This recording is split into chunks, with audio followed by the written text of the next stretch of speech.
তাহলে এত চেষ্টার পরেও তো কোনো লাভ হলো না দাদা। আমি যাইনি বলে এখন আপনাদের মনে আর নিশ্চয়ই কোনো অনুযোগ নেই। এত কিছুর পরেও তো ফিরে এলো না মেয়েটা। আপনারা ফিরে এলেন মুখ ছোট করে।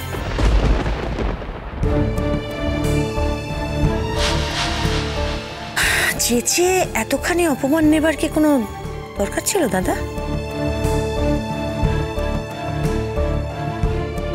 কতখানি আঘাত পেলে একটা মেয়ে তার স্বামী সংসার সব ছেড়ে চলে যেতে চায় সেটাও তো ভাবতে হবে বৌমা। তুমিও তো একটা মেয়ে, তুমি তোমার মতো না ভেবে একটু অন্যভাবে ভাবো না, ওর কথা ভেবে। ভেবেছি দাদা, ভেবেছি, আমি সব ভেবেছি। আমাকে এত কিছু বলতে হবে না। বিয়ের পর থেকে কম তুচ্ছ তাচ্ছিল্য তো সহ্য করিনি এই বাড়ির তরফ থেকে।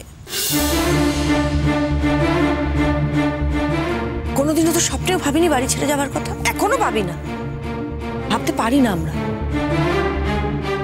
মেঘলা পারলো জানি না, তার উপর তো আবার ওর নিজের মা বাবাও নেই। মানে যাকে বাবা বলে ধারণা করা হচ্ছে তার কোনো ট্রেস নেই, তাও পারলো। আচ্ছা, এই চন্দন বাবু সারা জীবন ধরে মেয়েটাকে এইভাবে গার্ড করতে পারবেন তো? সারা জীবন ধরে? হ্যাঁ, উনি ওর মেয়েকে ভালোবাসেন, ওর কাছে মেঘলার দাম আছে। আমার ছেলে কম ভালোবাসে না দাদা? স্বামী স্ত্রীর মধ্যে অশান্তি কোন বাড়িতে না হয়? কোন বাড়িতে স্বামী স্ত্রীর মধ্যে ঝামেলা হয় না? তাতান যেমন নিজে হাতে করে মেঘলাকে শ্রীপুরে ফিরিয়ে দিতে গিয়েছিল, সেই তাতানই তো ছুটে গিয়েছিল মেঘলাকে ফিরিয়ে আনার জন্য। গিয়েছিল তো দাদা। তা মেয়ের এত দর, সবাই বলা সত্ত্বেও সে ফিরল না। ছোট বৌদি প্লিজ প্লিজ এভাবে বলো না, বরং বলো আমাদের দিক থেকেই ত্রুটিটা ছিল, আমরাই ওর সঙ্গে দুর্ব্যবহার করেছি, তাই ও চলে যেতে বাধ্য হয়েছে। আচ্ছা, কেউ যদি বলে ওই মেয়ে বাড়িতে থাকলে আমি জলগ্রহণ করবো না, বলেছিলে তো, তাহলে বলো একজন সুস্থ স্বাভাবিক মেয়ে কোন ভরসায় বাড়িতে ফিরে আসবে? ছোট মাসি, এত কিছুর পরেও তুমি একবার ওর সঙ্গে দেখা করতে গেলে না? এরকম তো হতেই পারতো যে তুমি যদি ওর সঙ্গে দেখা করতে যেতে, ও হয়তো নিজের জেদটা ভেঙে দিত, ও হয়তো বাড়িতে ফিরে আসতো। না না না না, তুমি বলো আমাকে, তুমি এই সুযোগটা কেন দিলে না ওকে? কেন দিলে না বলো? তুমি তো আমাদের সবাইকে প্রশ্রয় দাও, সবার জেদ সহ্য করো। ও তো তোমার মেয়ের মতন, তুমি ওর জন্য এটুকু কেন করতে পারলে না? তুমি বলো আমাকে। ও হয়তো এটা ভেবেছে যে ও যদি এই বাড়িতে আবার ফিরে আসে তুমি ওকে আবার বলবে যাতে ওই বাড়ির থেকে চলে যায়। বলো। কখনো না, কখনো না। ও ও ও আসেনি জেদ করে। ও যখন ডিভোর্স নোটিশটা পাঠিয়ে দিয়েছে তখন তো মনে মনে ঠিকই করে নিয়েছে যে ও এখানে আর ফিরে আসবে না, আমার তাতানের সঙ্গে আর সংসার করবে না।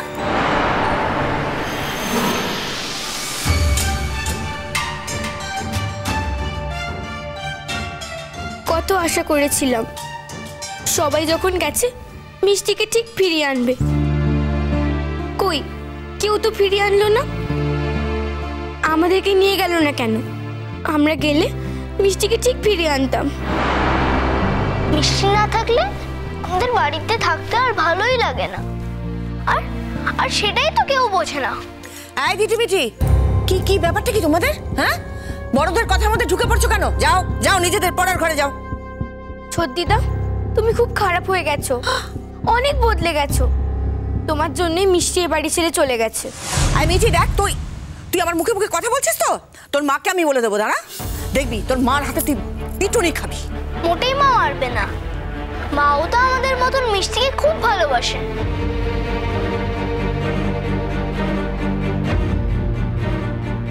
শুধু তুমিই ভালোবাসো না।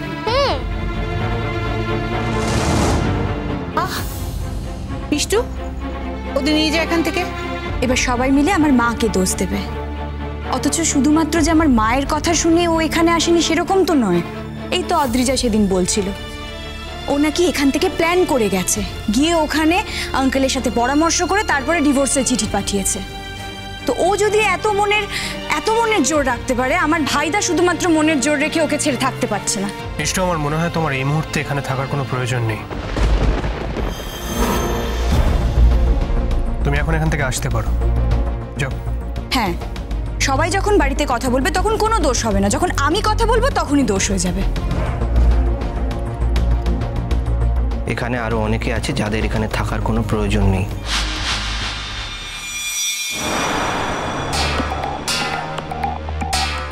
পিকলুদা, তুমি যদি আমায় এখান থেকে চলে যেতে বলো আমি চলে যাব।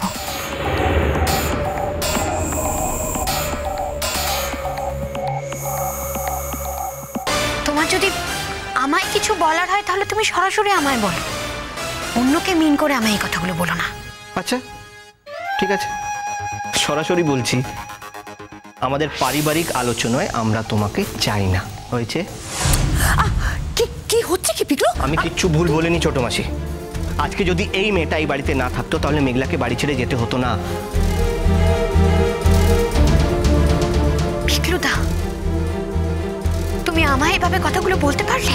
হ্যাঁ বললাম, এবং দায়িত্ব নিয়ে বললাম। যাকে যাক, এখন এসব কথা থাক না।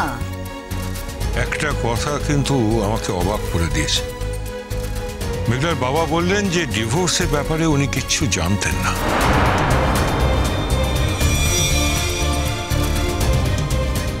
তাহলে তাহলে মেয়ে করলো কি করে এরকম কাজ?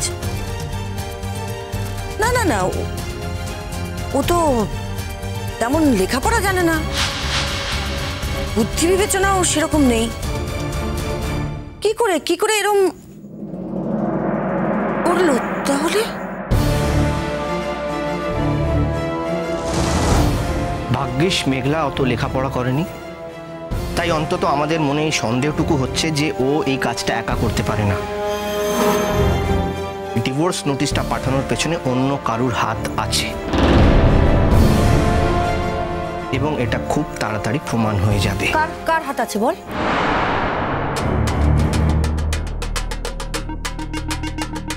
না তুই জানিস? জানলে বল, সবার সামনে বলে দে, সবাই শুনুক। ছোট মাসি, সব কথা জানলেই সব সময় বলা যায় না, হাতে প্রমাণ লাগে।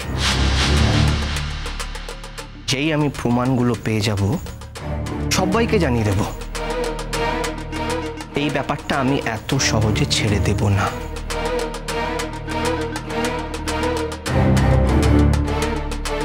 কালকে তো মেঘলার গানের কম্পিটিশনের ফাইনাল রাউন্ড। হসপিটাল থেকে যখন ছেড়ে দিয়েছে, তাহলে কালকে কি ও গান গাইতে আসবে বলে মনে হয়? না না না, দুদিন আগে যার এই অবস্থা হলো, সে কি করে কালকে গান গাইতে আসবে? অদ্রিজা, কথাটা আমি তোমায় জিজ্ঞেস করিনি। সব সময় আগ বাড়িয়ে কথা বলবে না, সবার সেটা পছন্দ নাও হতে পারে। তুমি বললে বলেই তাই, মানে না, বলবে না, বললেও বলবে না। তোমায় সরাসরি জিজ্ঞেস করলে তখন উত্তর দেবে।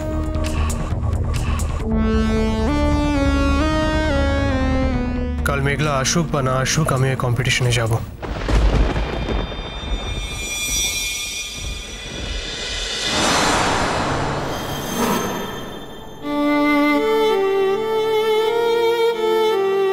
আমরা সবাই যাব তাতান।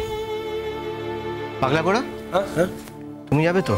হ্যাঁ হ্যাঁ যাবো, কিন্তু তার আগে তো আঙ্কেলকে বলতে হবে, আঙ্কেল যেন অবশ্যই ওকে গানের কম্পিটিশনে নিয়ে আসে।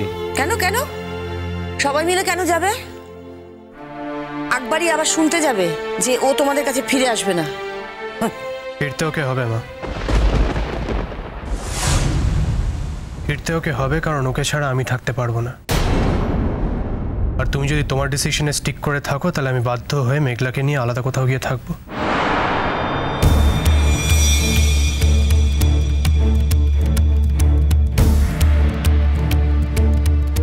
আর হ্যাঁ, পিকলুদা যেটা বললো সেটা কিন্তু আমারও মনে হয়।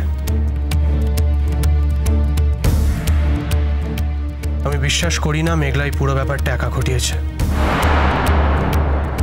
এর মধ্যে নিশ্চয়ই অন্য কারোর হাত আছে।